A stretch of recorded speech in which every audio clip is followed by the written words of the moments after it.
Prochaine présentation qui est enjeux et opportunités de la construction durable en Afrique. Donc j'appelle Monsieur Crouzet.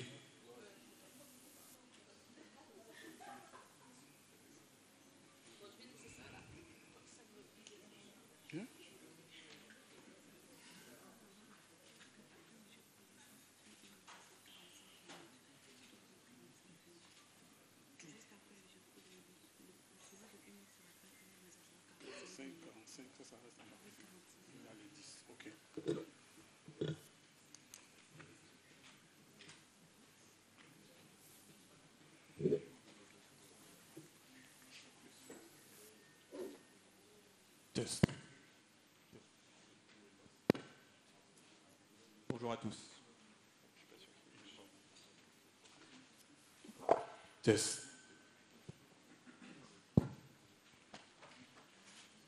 Bonjour à tous. Très heureux d'être avec vous aujourd'hui pour cette troisième édition des Bamibo Days. Je me présente, donc je suis Guillaume Crouzet, je suis en charge du développement pour le groupe d'architecture, d'ingénierie et de management de projet Archetype. Et donc aujourd'hui, on va vous parler de construction durable, de certification environnementale, avec mon collègue Ange Djoké, qui fait partie de l'équipe de Archetype Côte d'Ivoire, qui est architecte et qui est également expert Edge. Il se présentera plus en détail après. On a une petite présentation, je ne sais pas si vous pouvez la présenter. Parfait, super. Le slide d'avant, si vous pouvez.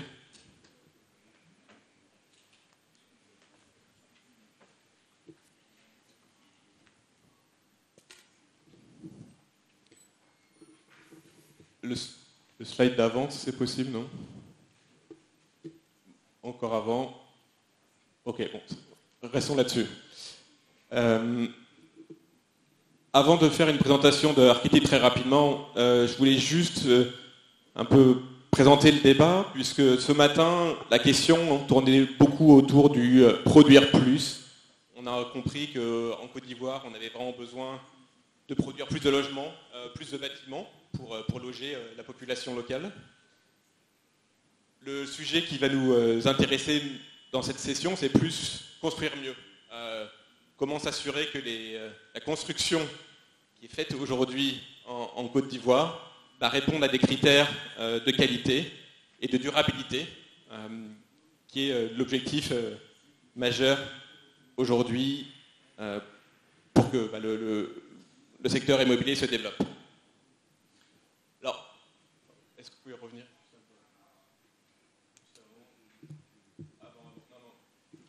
En arrière. Backwards.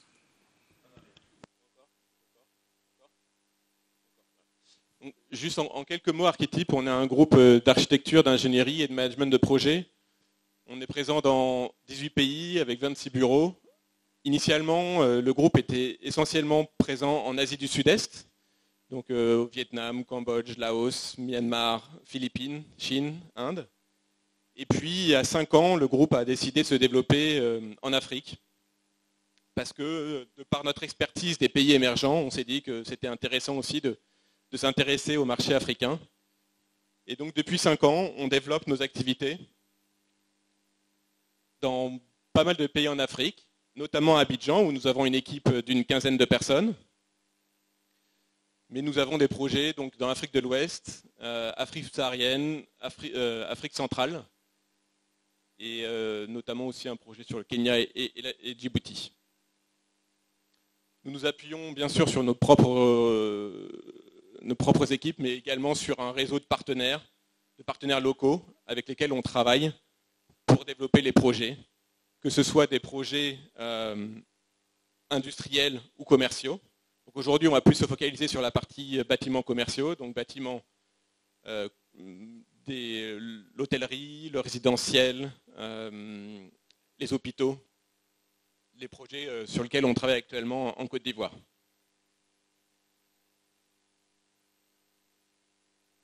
Donc je vais laisser maintenant la parole rapidement à Ange qui va nous faire une présentation du contexte global dans la construction durable et puis l'impact du bâtiment, on va dire, sur le changement climatique.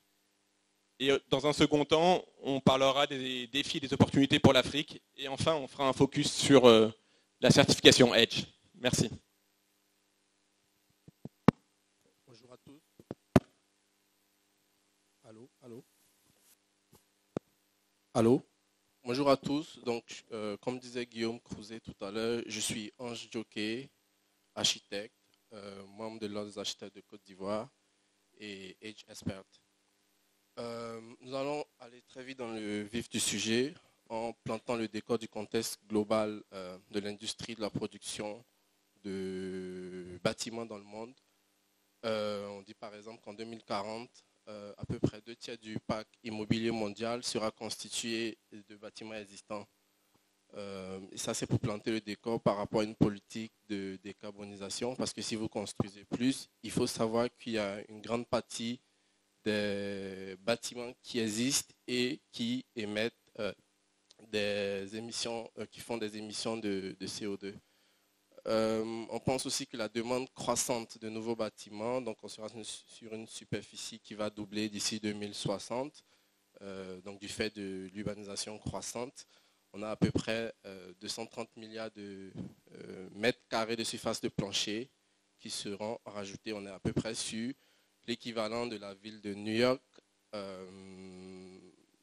à peu près 120 fois la superficie du plateau chaque mois depuis 40 ans. Au niveau de l'Afrique, donc des villes africaines, on pense qu'en 2050, 2/3 de la population du continent seront urbains, à peu près 1,2 milliard en 2050. En Côte d'Ivoire, on parle de 50 000 logements, le déficit par an. Alors, la demande en eau et en énergie, il faut savoir que l'énergie représente dans les bâtiments à peu près 40% de la demande mondiale. On a des données comme plus de la moitié de la nouvelle demande en énergie depuis l'an 2000 concerne essentiellement le bâtiment. À côté, on a l'industrie et le transport. 90% de cette demande de croissance vient des pays en voie de développement, donc des pays émergents. Au niveau de l'eau, on pense que les bâtiments consomment à peu près 20% de l'eau douce. Donc il y a une demande de plus en plus accrue au niveau de l'électricité et de l'eau. Au niveau des matériaux, on pense que l'industrie du bâtiment consomme à peu près 40% des matériaux naturels, donc qui rentrent dans l'économie mondiale. Il y a un graphe ici qui définit quelques matériaux qui sont utilisés dans l'industrie du bâtiment, à peu près 75% pour le béton, la brique de terre à 70%. Par exemple, seuls 3 matériaux à eux seuls, donc le béton, l'acier et l'aluminium, sont responsables d'à peu près 23% de l'émission mondiale de CO2. Donc on pense qu'une politique de gestion de cette énergie grise, de ces matériaux, par leur sélection ou par l'éco-conception, peut nous permettre d'avoir un impact sur ces différents éléments. Alors les enjeux, je vais laisser Guillaume parler rapidement des enjeux. Donc, comme je disais tout à l'heure, effectivement, ce matin, on parlait de produire plus de logements, plus de bâtiments pour répondre aux besoins ici en Afrique. Mais quand on construit durablement, il faut avoir en tête 3 dimensions. La première, c'est la dimension humaine.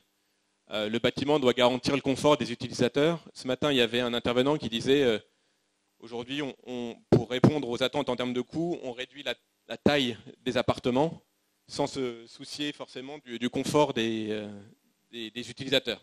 Ça, c'est un vrai sujet. Il y a la dimension environnementale qui doit privilégier l'usage de matériaux naturels et renouvelables. Donc ça, c'est la deuxième dimension. Et puis enfin, la troisième dimension, la dimension énergétique, qui doit avoir pour objet de réduire la consommation énergétique, mais également, comme on le disait tout à l'heure, la consommation d'eau. Alors pour l'Afrique, les défis sont importants puisque forcément, on l'a vu ce matin, il y a un problématique de coût, un problématique de comment construire beaucoup à des coûts qui soient abordables et qui soient absorbables par le marché. Les opportunités pour l'Afrique, nous, comment on les voit, c'est on se dit, aujourd'hui, la majeure partie des matériaux de construction sont importés. Et donc, pourquoi ne pas travailler avec des matériaux qui sont produits localement? Donc, avec le retour de construction en utilisant de la terre cuite, en utilisant des végétaux et des techniques de construction durable. Le représentant de la CIE ce matin mentionnait que 10% du PIB, pardon, le secteur BTP représentait 10% du PIB et représentait, je crois, 30 000 emplois en Côte d'Ivoire. Effectivement, le développement d'une filière d'éco-construction, en développant des matériaux locaux, des matériaux durables, permettrait justement de créer des ressources localement et de créer des emplois.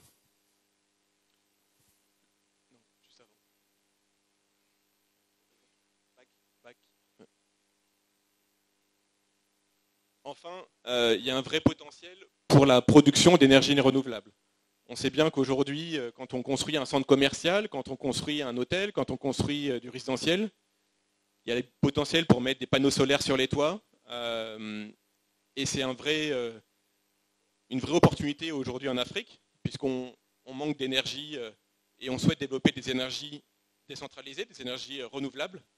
Et donc, on verra que la certification EDGE favorise fortement le recours aux énergies renouvelables, mais typiquement, il y a un gisement très important aujourd'hui en Afrique. Il y a une énergie solaire potentielle. Et pourquoi ne pas utiliser les bâtiments, les nouveaux bâtiments, pour développer cette énergie solaire? Alors, de façon générale, pourquoi mettre en place une démarche de construction durable? La première raison, c'est s'adapter au coût de l'énergie qui augmente régulièrement. Ça, on est tous confrontés à ça. Et ce n'est pas quelque chose qui va s'arrêter. Donc typiquement, mettre en place une démarche de construction durable, c'est aussi se prémunir contre la hausse des coûts de l'énergie qui va inexorablement arriver.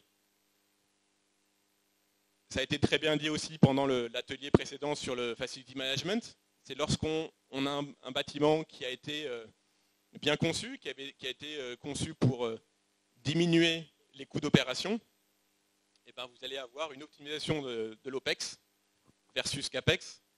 Et donc, je retiens la proposition de l'intervenante précédente qui dit qu'il faut intégrer au maximum le facility management aux travaux des architectes ou des ingénieurs. C'est effectivement un élément très important pour arriver vers des bâtiments beaucoup plus efficaces en matière énergétique notamment.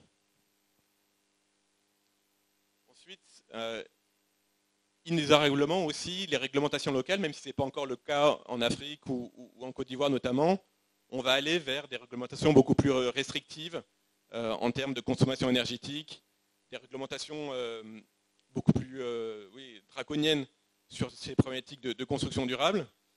Donc aujourd'hui, même si on n'est pas obligé de le faire, dans 10, 15, peut-être 20 ans, on sera obligé de rénover les bâtiments, comme c'est le cas actuellement en France ou en Europe.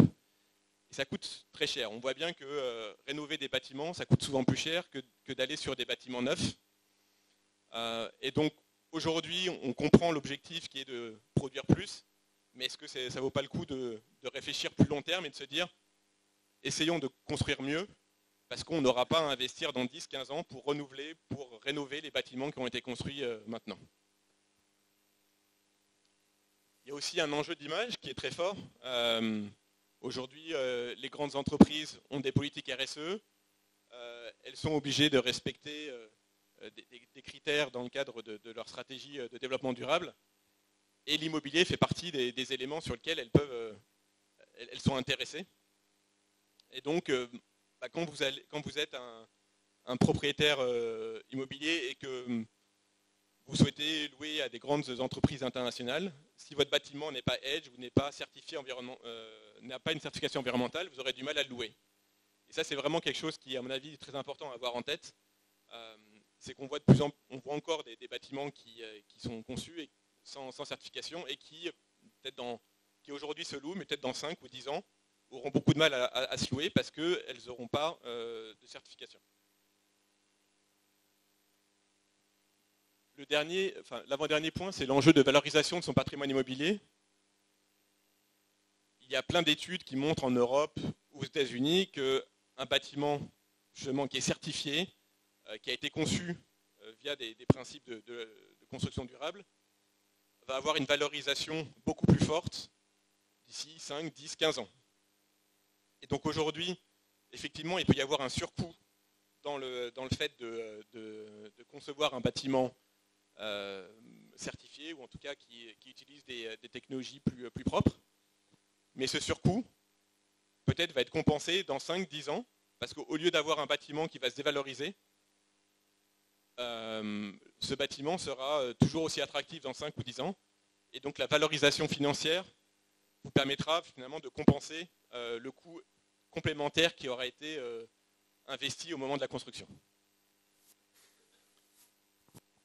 Et enfin, le dernier point qui est le financement de votre investissement. C'est la personne de HC Capital ce matin qui en parlait. Ils ont été les premiers à lancer les Green Bonds, donc les obligations vertes, qui ont permis de financer son centre commercial. Clairement, on est dans une démarche où les bailleurs de fonds, que ce soit la Banque mondiale, que ce soit la Banque africaine de développement, que ce soit Proparco, mais les grands bailleurs de fonds, les banques et autres, mettent de plus en plus comme condition pour financer des bâtiments que les bâtiments soient green, en tout cas respectent les principes d'une conception durable. Donc typiquement, demain, si vous souhaitez aller financer votre actif immobilier, vous allez devoir mettre en place une certification EDGE. Donc vous voyez qu'à travers ces 6 arguments, on a quand même pas mal d'éléments qui montrent que l'avenir ira vers la certification des bâtiments, vers la certification immobilière, certification environnementale des bâtiments, pardon.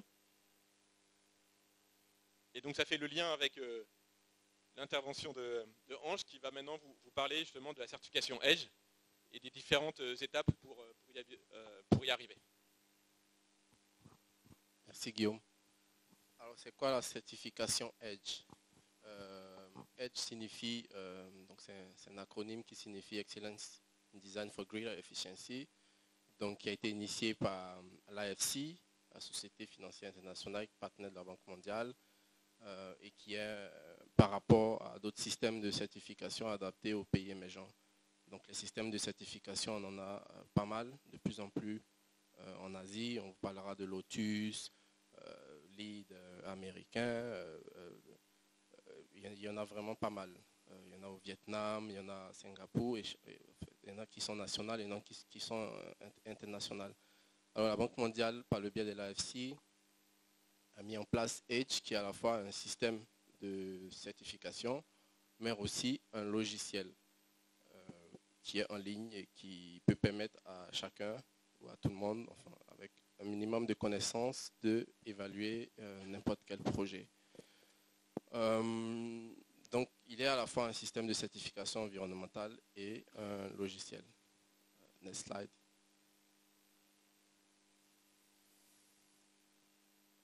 Slide suivante.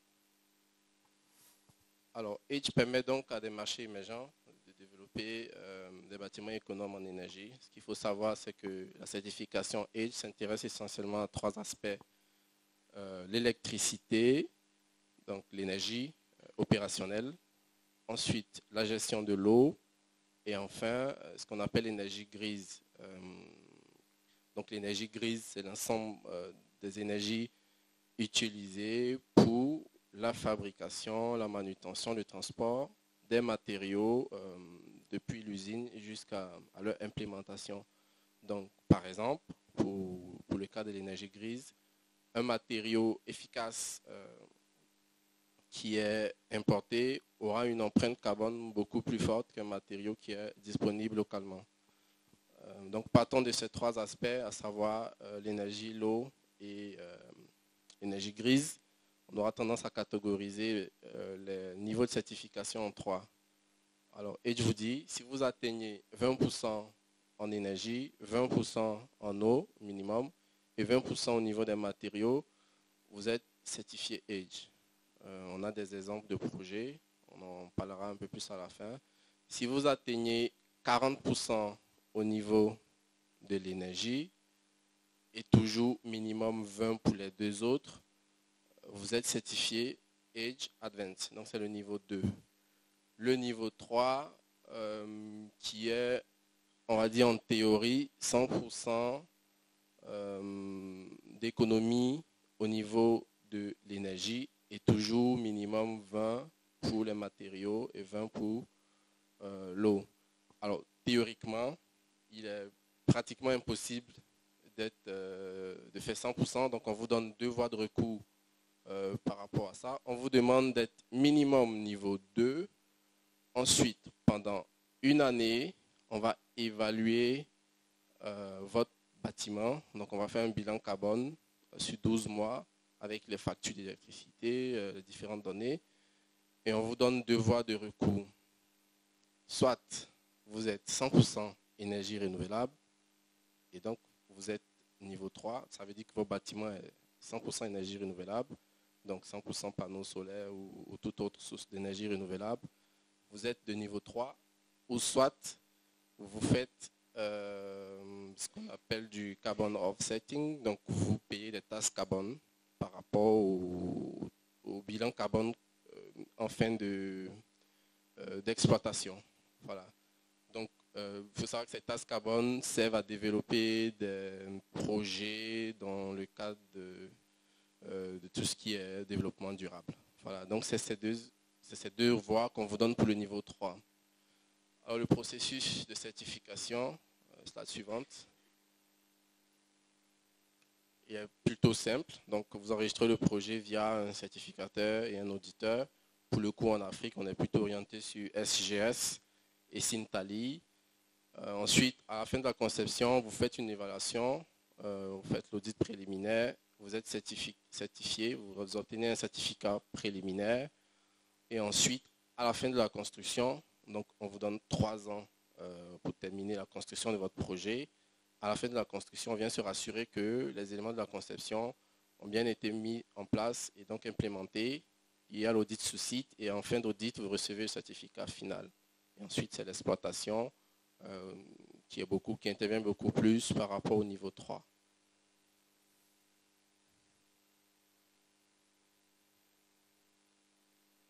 Alors, la certification Edge, comparativement aux autres systèmes de certification, a une approche quantitative. Donc, par rapport à d'autres systèmes comme LEED, Lotus, ce sont des objectifs facilement atteignables à base d'un logiciel qui permet d'avoir des données quantitatives. Aussi, le logiciel permet d'avoir un calcul de rentabilité très très basique sur une certaine période. Donc on revient sur le point du coût des exploitations. Ensuite, c'est un logiciel qui est centré, on va dire, sur la localisation du projet. Par exemple, les éléments qu'on vous demande pour être certifié à Abidjan n'ont absolument rien à voir si votre projet est situé en France. Par exemple, un exemple qui est, par exemple, les matériaux. Donc, si vous utilisez un matériau comme une façade métallique, que vous êtes en France, on sait que la façade métallique ne viendra pas de loin. Donc, si vous êtes en Côte d'Ivoire, par exemple, vous allez perdre des points du fait que ce matériau sera importé. Donc, il y a tout un ensemble de données qui sont bien intégrées dans le logiciel qui permettent à la fin d'avoir un produit assez intéressant. Alors, Edge est, comparativement à d'autres systèmes, beaucoup plus abordable en termes de coûts de certification, en termes de timing et en termes de moyens. Alors, quels sont les moyens qu'il faut pour avoir un bâtiment, on va dire, économe? Voilà. Donc, il existe une panoplie de moyens, allant des moyens qui ne demandent pas d'argent à des moyens qui sont beaucoup plus coûteux. Parce que souvent, quand on parle de bâtiments économes, bâtiments verts, les gens ont tendance à dire, attention, ça va coûter plus cher ce qui est peut-être vrai, mais il existe des moyens qui coûtent absolument 0 francs. L'un des moyens les plus efficaces, c'est l'orientation du bâtiment. C'est aussi simple que ça. Si un bâtiment est bien orienté, il aura tendance à moins chauffer et donc à consommer moins d'énergie et par extension à être un peu plus économe qu'un bâtiment standard. Donc on a le lighting control, on a au niveau de l'énergie opérationnelle l'utilisation des LED, donc des lampes à haute performance. On a le lighting control, le traitement de l'enveloppe du bâtiment en utilisant l'isolation. On a la récupération des eaux, water harvesting. On a le contrôle avec des capteurs. On a, madame en parlait tout à l'heure, on a un moyen qui est assez efficace comme le lighting control. Vous imaginez, dans certains endroits, on est obligé d'écrire « éteignez la lumière quand vous ressortez », par exemple dans des bâtiments. Alors qu'il existe des moyens très simples avec de la détection de présence qui permet de fermer toutes les lampes quand il n'y a personne. C'est aussi simple que ça. Donc on a plusieurs éléments. Au niveau de l'eau, par exemple, on aura tendance à utiliser des appareils à faible débit, donc avec des aérateurs à l'intérieur. Ça ne coûte pas cher. On aura tendance à utiliser 2 litres par seconde par rapport à quelque chose qui est beaucoup plus consommateur en termes de débit. Par exemple, vous avez des détonateurs de WC à double flux. Beaucoup de personnes ont tendance à appuyer les deux, alors qu'il faut savoir que le petit, c'est 3 litres et le grand, c'est 6 litres. Donc, en général, le petit pour les petites commissions et le grand pour les grandes. Donc, il faut savoir qu'à chaque fois que vous appuyez les deux, vous gaspillez 9 litres, par exemple. C'est aussi simple que ça. D'autres mesures pourraient être, slide suivante. Les panneaux solaires, aussi simple. Donc, l'utilisation de l'énergie renouvelable, la ventilation naturelle, la gestion du cycle de vie, on en parlait tout à l'heure en facility management, l'isolation, on en a parlé, l'utilisation des appareils de clim efficients, performants. Ce qu'il faut savoir, c'est que les clims ont un indice de performance qui se calcule aussi simple comme qui est l'énergie diffusée sur l'énergie reçue. En général, les climatiseurs font du 2.3. Les climatiseurs qui ne sont pas assez performants. Et les climatiseurs performants, vous êtes sur du 3.5. Ça veut dire que les climatiseurs génèrent 3 fois plus d'énergie qu'ils n'en consomment. Voilà. Ils coûtent un peu plus cher à l'achat, mais en termes d'exploitation, il va vous permettre de consommer moins d'énergie. Donc il existe vraiment beaucoup de mesures. On en parlera peut-être dans la séance des questions qui permettent d'obtenir un bâtiment économe en énergie, que vous soyez sur une tendance de certification ou pas. Il existe pas mal de moyens en architecture qui permettent de mettre en place ces bâtiments dits durables. Alors on va citer quelques projets certifiés. Celui-ci est situé au Kenya, bâtiment de bureau. On a atteint 25%, donc certifié Edge, 27% au niveau de l'énergie, je pense 44%. Au niveau de l'eau et 33%, au niveau des matériaux. Il a été certifié en 2021.